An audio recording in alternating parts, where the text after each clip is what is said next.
아나니아와 삽비라는 꼭 죽었어야 했는가? 오늘 설교 제목이 좀 무겁습니다, 여러분. 아나니아와 삽비라는 꼭 죽었어야 했는가? 성경을 읽으면서 가끔은 어떤 구절을 접하게 되면, 성경 이해를 접하게 되면 온전한 이해가 잘 안 되는 성경 구절이 있습니다. 그리고 어떤 성경 구절은 조금 불편해요. 이 마음이 좀 불편한 성경 구절이 있는데, 오늘 본문의 말씀이 조금 불편하고 온전한 이해가 되지 않는 성경 구절이 아닌가라는 생각을 하게 됩니다. 우리가 지난번에 말씀 나눴던 오늘 사도행전 5장 1절부터 11절까지인데, 4장 마지막 절에 보게 되면 여러분, 교회가 얼마나 아름다운 모습으로 성장하는지 모르겠습니다. 성령에 충만해서, 교회가 성령에 충만했어요, 그죠? 성령이 충만해서 성도들이 자신들의 소유를 자신의 것으로 여기지 아니하고 막 팔아가지고 그것을 사도들의 발밑에 이렇게 갖다 놓죠. 그 말은 무슨 말입니까? 더 이상 재물이 나의 삶 주관하는 것이 아니라, 지배하는 것이 아니라 내가 이제 물질을 지배하는 삶을 살겠습니다 하고 고백하는 신앙 고백과 함께, 그것이 여러분 사도들에게 들어진 바 되고, 그것을 사도들이 팔아서 지금 교회에 가난한 자들에게 그들의 필요를 채워주는 일들이 일어났어요. 여러분, 교회라는 그런 곳이에요, 그죠? 부자도 있고 가난한 사람도 있고 많이 배운 사람도 있고 못 배운 사람도 있고, 아마 왕족도 있었을 것이고요, 노예도 있었을 것입니다. 그런 상황 가운데서 가난한 사람이 있을지 모르지만 그들의 필요가 채워진 바 되는 정말 사랑의 공동체, 성령이 충만한 공동체가 사도행전 4장에서 이렇게 묘사되고 있었습니다. 어찌나 멋있는 모습입니까, 여러분? 그 중에 한 사람을 소개하죠. 요셉이라는 이름을 가진 바나바라는 사람, son of encouragement이라고 하는 격려의 아들, 그 바나바를 소개하면서 정말 교회라는 곳은 너무 성령 충만하고 이상적인 아름다운 교회가 이렇게 소개됐습니다. 아마 그 모습을 보고 아나니아 삽비라도 좀 부러운 마음이 생겼던 것 같아요. 나도 저렇게 사람들에게 친송을 받는 그런 사람이 되고 싶은 마음이 아마 생길지 모르겠습니다. 그래서 그 또한 그의 소유를 팔아서 얼마를 이렇게 떼어놨지만 그 또한 사도들의 발밑에 가져놓은 것을 볼 수가 있어요. 근데 여러분, 어찌된 일입니까? 어처구니 없이 황당할 정도로 그들이 여러분 죽습니다. 그들이 헌금을 하지 않았으면 안 죽었을 거예요, 그죠? 여러분, 얼마나 정말 황당한 이야기입니까? 헌금하고 죽은 거잖아요, 그죠? 죽기 위해 헌금한 거 아니에요, 어떻게 보면, 그죠? 헌금 안 했으면 안 죽었어요, 그죠? 어떻게 이런 일이 일어날 수 있을까? 아마 스토리는 이렇게 전개되면 좋을 것 같아요. 그들이 얼마를 떼어서 발 앞에 갖다 놨는데 베드로가 꾸짖었을 때 네가 어떻게 그렇게 했냐고. 그리고 그들이 돌이켰더니 하나님이 그들을 용서해 주시고 그들의 기회를 주셨다. 이렇게 이야기가 전개되면 참 좋을 것 같아요. 그런데 어떻게 그들이 여러분 죽습니다. 시체가 돼서 죽어나가는 모습을 오늘 성경은 묘사하고 있어요. 아니, 이거 무서워서 헌금하겠어요, 그죠? 겁나서 교회 나오겠습니까, 여러분? 근데 이 사건이 오늘 성경에 기록되어 있습니다. 이 사건은 단회적인 사건이에요.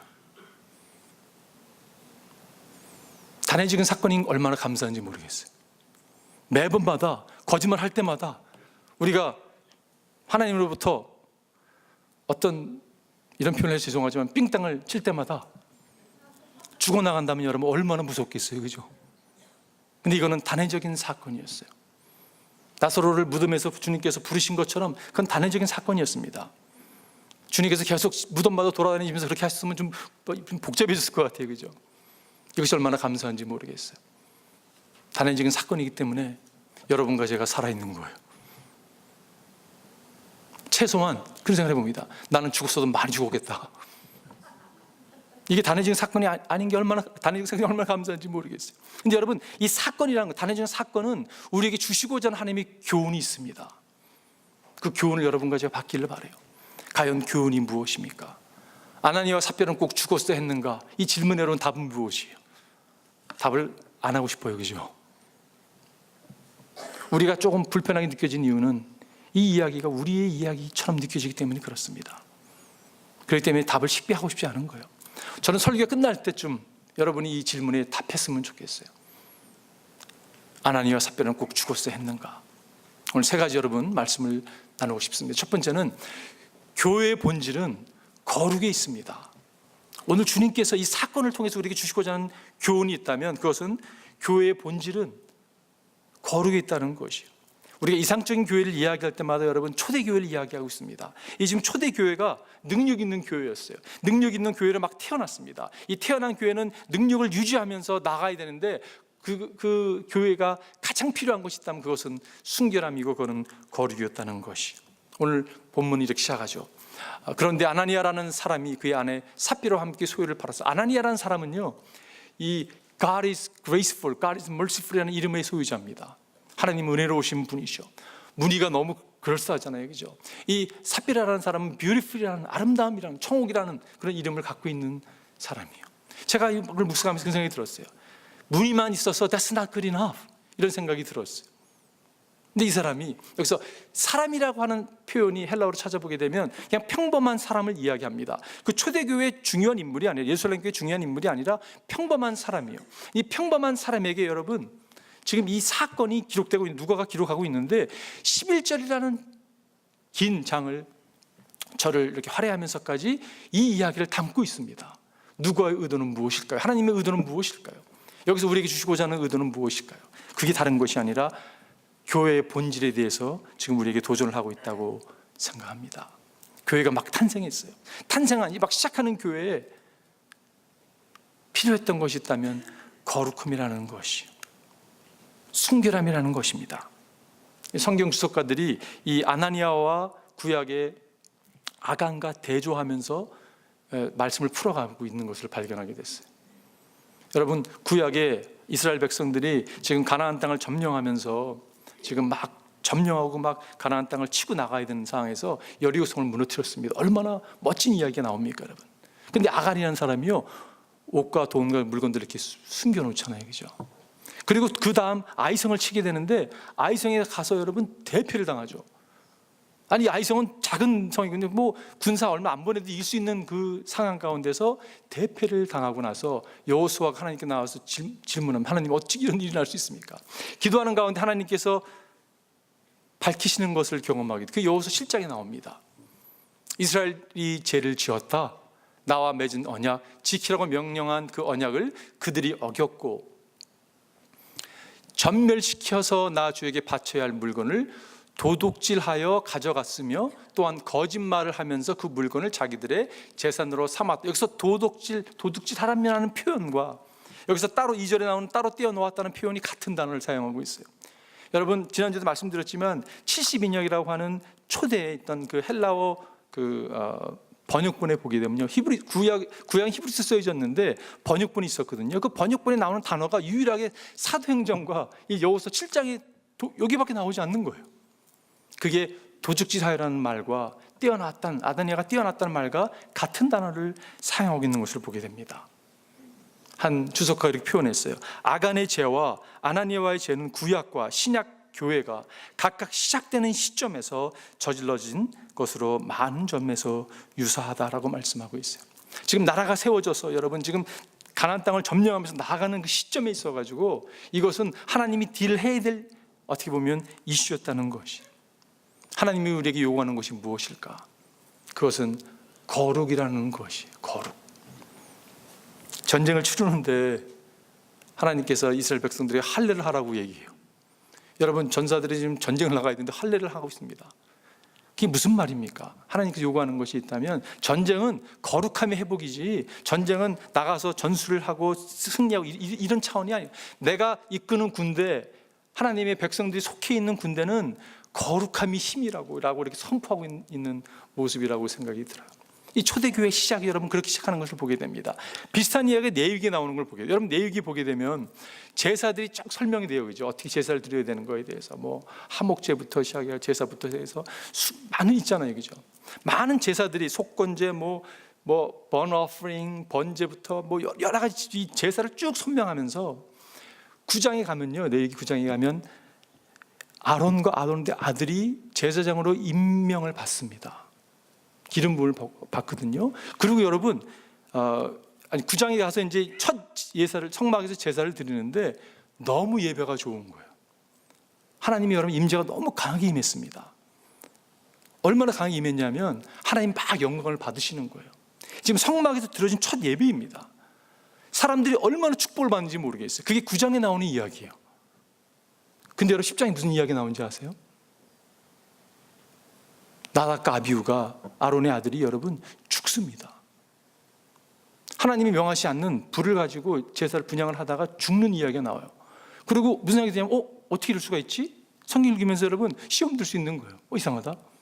그런데 하나님 뭐라고 말씀 또 하시냐면 거기다가 너희가 그들 때문에 슬퍼하지 말라고, 그들이 저지른 죄를 가지고 슬퍼하라고까지 얘기를 해요.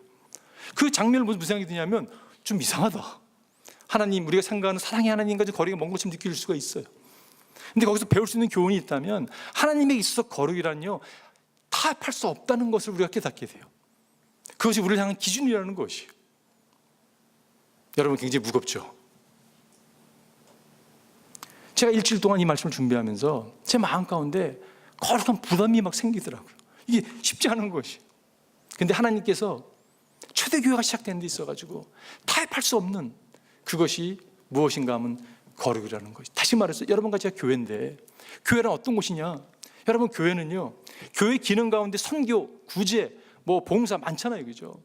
근데 교회는 선교학에서 모인 곳이 아닙니다, 사실. 우리가 선교에 대한 도전을 하고 하지만 그건 교회 기능이 한 가지예요. 근데 교회란 무엇인가? 교회는 하나님께서 어둠에 있는 우리를 불러내신 거잖아요. 부르셨어요, 이렇게. 그래서 우리를 갖다가 구별해 놓으신 겁니다. 이게 여러분 교회예요. 거룩이라는 말은 온전함을 이해하는 게 아니죠. 온전한 사람이 어디 있습니까, 여러분? 주님께서 내가 거룩하니 너를 거룩하라 얘기할 때 그 거룩은 우리를 셋업시켜 놓으신 거예요. 구별시켜 놓으신 거예요. 그게 여러분 교회입니다. 다시 말해서 하나님 우리에게 요구하는 게 있다면 그거는 거룩함이라는 것이. 근데 현실이 어떻습니까, 여러분? 현실이 거룩하지 않은 거예요. 교회가 거룩하지 않은 거예요. 우리가 거룩하지 않은 거예요. 미국의 한 크리스찬이, 이제 크리스찬이 아니면 우리 사람이 이상한 연구한 게 있어요. 통계를 냈는데 이분이 하버드에서도 가르치기도 하고 막 연구하는 분이었는데, 이분이 기독교인들을 연구했는데요, 세상 사람과 기독교인을 비교하면서 기독교인들이 2.2배 거짓을 더 말하는 이런 결과가 나왔어요. 깜짝 놀랐어요. 아니, 크리스찬들이 세상 사람보다 조금 더 구별돼서 less 거짓말 해야 되는데 거짓말 하는 거 아니에요, 그죠? 그것도 2.2배나. 만약에 그게 현실이라면, 그게 사실이라면 여러분 교회의 기능을 다 잃어버린 거잖아요, 그죠? 어찌 교회가 교회의 기능을 감당할 수 있겠습니까, 여러분? 그게 우리의 현실이라면, 주님께서 우리에게 요구하는 것이 있다면 거룩을 회복하는 것이. 여러분 현실이 거룩하지 않은 거예요. 어떻게 회복할 수 있을까? 여러분과 제가 눈을 들어서 부활하신 주님을 바라봐야 됩니다. 그분에게 답이 있는 것이. 왕의 전시원이라고 하는 책에 보면 한 기사, 한 무사를 소개하면서 그들이 무사로 왕에게 헌신할 충성을 마음을 먹었을 때 그들이 서원을 하는데, 서원에 이런 글이 있습니다. 삶은 순결하게, 말은 진실하게, 잘못된 것은 바로잡고 왕을 따른다. 그렇지 않다면 왜 태어났는가? 이게 서약의 여러분, 서약하는 문장입니다. 제가 이걸 읽으면서 이걸 기독교인이 해야 될 이게 정말 자유명이 아닌가 생각이 들었어요. 삶은 순결하게, 말은 진실하게, 잘못된 것은 바로잡고 왕을 따른다. 그렇지 않다면 왜 태어났는가? 왜 기독교인이 됐는가? 일국의 왕을 섬기면서 그렇게 충성선 헌신과 사역을 하는데, 여러분과 제가 만왕의 왕, 만주의 주 된 하나님을 섬기는 데 있어서 우리가 진정 순결하고 입술에 진실이 선포되고 왕을 따르는 여러분과 제가 되지 않나 생각을 해보게 됩니다. 여러분 거룩이 회복되기를 바라요.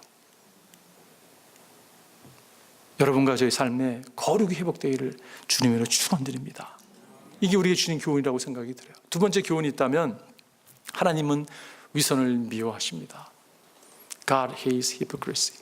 하나님은 위선을 미워하세요. 여러분 위선이라는 단어가 어떻게 시작됐냐면요, 그리스어인데 이게 헬라어 가운데 playing acting이라는 뜻입니다. playing acting. 지금 연극 배우들이 가면을 쓰고서 여러분 이렇게 연극을 하는 거예요. 근데 가면이 작은 가면이 아니라 큰 가면이었습니다. 왜냐하면 멀리 있는 사람이 잘 보이지 않잖아요, 그죠? 그러니까 큰 가면을 이렇게 쓰고서 이렇게 연기를 합니다. 그리고 한 사람이 때로는 여러 사람이 역할을 감당하는 거예요. 이 가면 썼다가 저 가면 썼다가. 그러면 막 역할을 감당합니다. 그것을 가리켜서 히포크리시라는 단어를 사용했던 것이 시작이었습니다. 위선이라는 게 그런 것이에요. 근데 여러분, 놀라운 사실이 우리가 이렇게 자꾸 가면을 쓰다 보면 어떤 현상이 일어나냐면 나의 본 모습을 잃어버린다는 것이에요. 근데 이 기독교인들 가운데 자꾸 이렇게 위선적인 가면을 쓰고 다니다 보면 나의 진정한 모습을 잃어버리고 내가 그런 사람이 된 양 생활할 수 있다는 것이에요. 그죠? 이거는 굉장히 위험한 거라는 생각이 들었어요.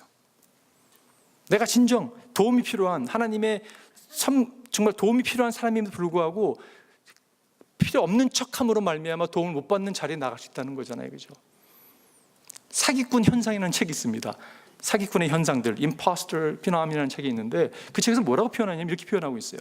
자신을 가면 자꾸 쓰다 보면요, 자신의 정체성과 자신의 모습이 완전히 사라져 버린다. 그런데 그 병에 걸린 사람이 의사, 변호사, 국회의원, 대기업 중역들 가운데 70%가 된다고 기록하고 있어요.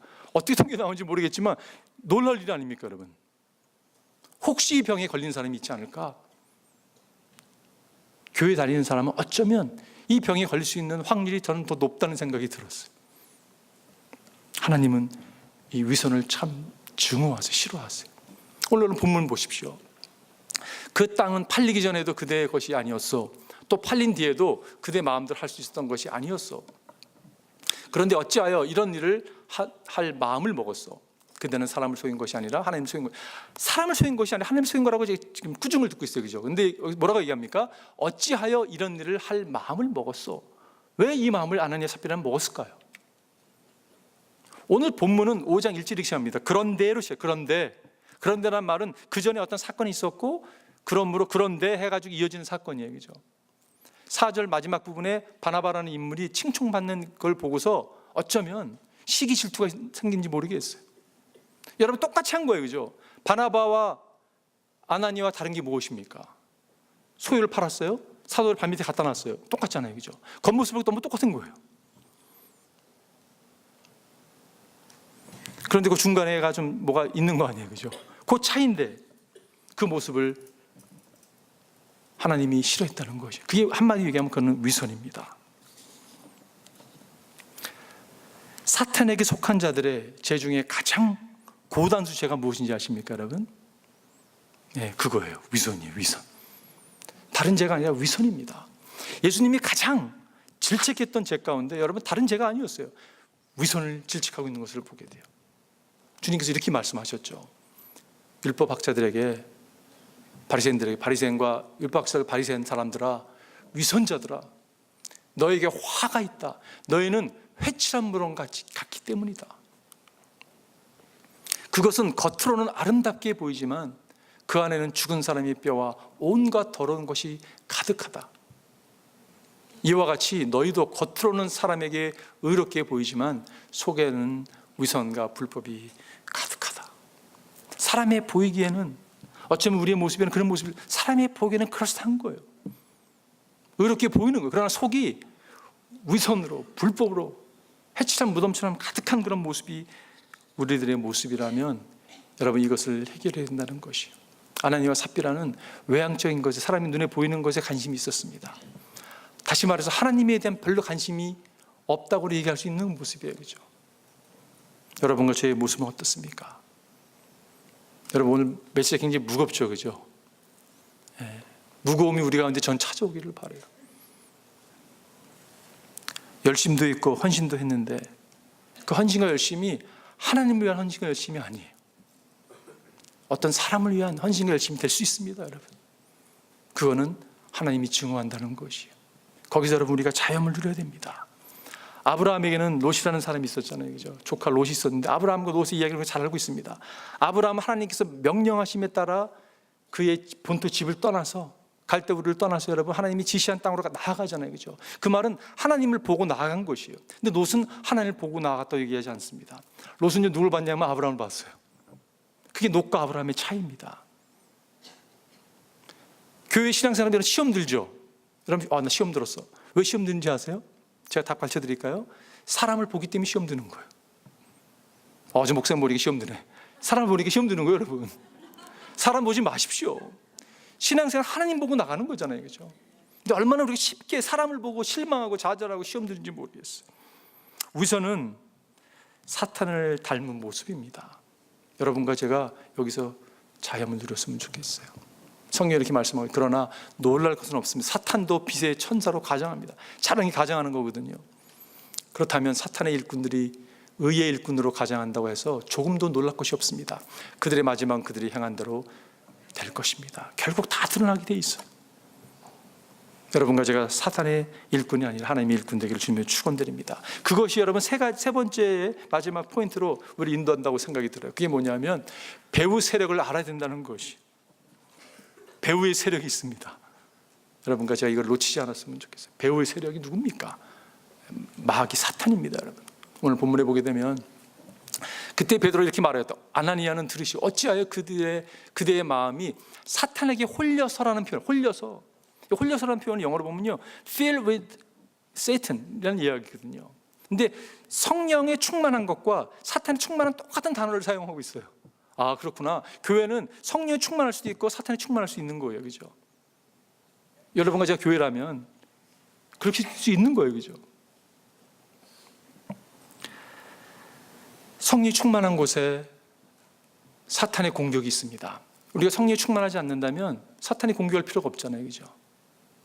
근데 여러분, 공격이 어디서 옵니까? 공격은 크게 두 가지에서 오는데, 하나는 외부에서 오기도 하고 아웃사이드에서 오기도 하고, 하나는 인사이드에서 오는 거죠. 기독 역사를 봐도 알 수 있는 게, 교회사를 봐도 알 수 있는 게 수많은 외부의 공격이 있었습니다. 그럼에도 불구하고 교회는 늘 든든히 세워졌어요. 요즘에 막 테러가 여기저기 막 일어나고 교회에 막 마음이하고 그러잖아요, 그죠? 여러분, 교회가 없어진다고 생각하세요? No. 절대. 여러분, 그러면 그럴수록 교회는 더 강건해집니다. 더 무엇을 힘써 기도하고요. 외부의 핍박은, 공격은 늘 막아냈고 늘 역사가 증명하고 있어요. 근데 늘 어디서 흔들렸는가 하면요, 내부의 세력이 흔들려, 내부의 공격에 어려움을 겪었던 교회의 모습을 볼 수가 있어요. 우리 주위에서도 볼 수 있잖아요, 그죠? 이민교회 늘 아픔이 어디 있습니까? 늘 깨지고 싸우고, 내부 때문에. 밖에서 여러분 공격하지 않았잖아요, 그죠? 개인의 삶도 마찬가지라고 생각이 들어요. 여러분 가지 삶 가운데 내부의 싸움이 있습니다. 내부의 싸움을 어떻게 승리할 수 있냐면요, 여러분과 제가 누구에게 내어드리느냐에 따라 달라지는 거예요. 사탄에게 내어주는 삶이 될 수 있고 성령께 내어드리는 삶이 될 수 있습니다. 여러분과 제가 성령께 내어드리는 그런 복된 인생이 됐으면 좋겠어요. 여러분, 배후의 세력을 인식해야 된다는 것이에요. 지난주에 우리 목사님들과 만나서 아침 먹는데 그런 이야기를 했어요. 얘기하다가 옛날에 목회하는데 오해가 생겨가지고 자기가 어려움을 겪은 적이 있다고 얘기를 하더라고요. 그래서 그런 적이 있었군요. 그런데요, 얘기를 하다가 그 장로님이 나중에 다 오해가 풀리고 말도 안 되는 이야기였었는데 다 풀려가지고 화해가 되고 이제 교제를 하는데 그렇게 말씀을 하시대요. 내가 정말 그때는 왜 그랬는지 모르겠다고. 제정신이 아니었다고. 제정신이 아니죠, 여러분. 배후의 세력이 있는 거잖아요, 그죠? 가룟 유다가 여러분 제정신인데 예수님 팔았겠어요? 어떻게 팔겠어요, 그죠? 근데 성경에 뭐라고 썼냐면 이렇게 말해요. 12 가운데 하나인 가룟이라는 유다에게 사탄이 들어갔다라고 얘기하고 있어요. 배후의 세력을 여러분과 인지하기를 바랍니다. 여러분 막 욕할 때 있죠, 여러분. 막 차가 막 뛰어들었어요. 갑자기 막 욕이 막 나오는 거예요. 이 현상은요, 제 생각엔 두 가지인 것 같아요. 하나는 좀 피곤한 거예요, 여러분이. 왜 알 수 있냐면 제가 잘 알거든요, 그걸요. 제가 막 어느 차가 들어오면요, 저도 깜짝 놀라요. 저런 미친. 근데 제가 이렇게 표현할 때 보면요, 제가 굉장히 건강하지 않은 거예요. 지금 막 너무 피곤한 거예요. 그럴 때는 좀 쉬어야 돼요, 여러분. 여러분 혹시 그런 모습이 있다면 막 갑자기 욕이 막 나온다든지 사인입니다. 쉬십시오. 근데 어떤 거는요, 배후의 세력이 있다는 걸 여러분 인식하시기 바라요. 이거 놓치지 않아야 됩니다, 여러분. 예를 들어서 누굴 막 헐뜯는 거예요. 가십하는 거예요. 여러분, 그거 여러분 제정신을 하는 거 아닙니다. 기독교인이 어떻게 헐뜯을 수 있어요, 다른 사람을. 제정신이 아닌 거죠. 피곤하든지 쉬어야 됩니다, 여러분. 아니면요, 사탄의 영향을 받고 있는 거예요. 이 배후에 세력이 있다는 것을 인지하는 것이 얼마나 중요한지 모르겠어요. 여러분과 제 영적인 눈이 띄어서 실상을 바라볼 수 있는 자리에 나아가기를 바랍니다. 헌금하고 죽는 일은 다시는 없어야 되잖아요, 그죠?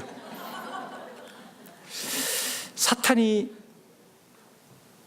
역사했더니 아나니아 결국은 죽어요. 성경에 이렇게 쓰여져 있습니다. 아나니아는 이 말을 듣고 그 자리에서 쓰러져서 숨졌다. 사탄이 궁극적으로 하고자 하는 것이 뭐냐면 죽이는 거예요.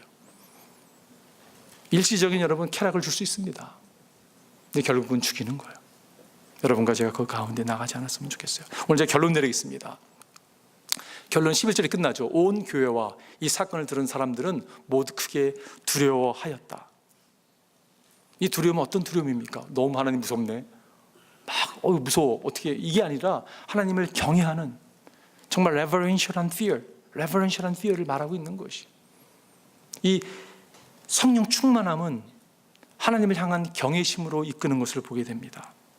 하나님을 경외해서 말씀을 살아내기 위해서 정말 몸부림치는 성령의 도움을 구하는 그러한 모습이에요. 그 모습은 가정에서, 직장에서, 사업체에서 사람들을 존중해주고 사랑하는 모습으로 명확하게 드러납니다.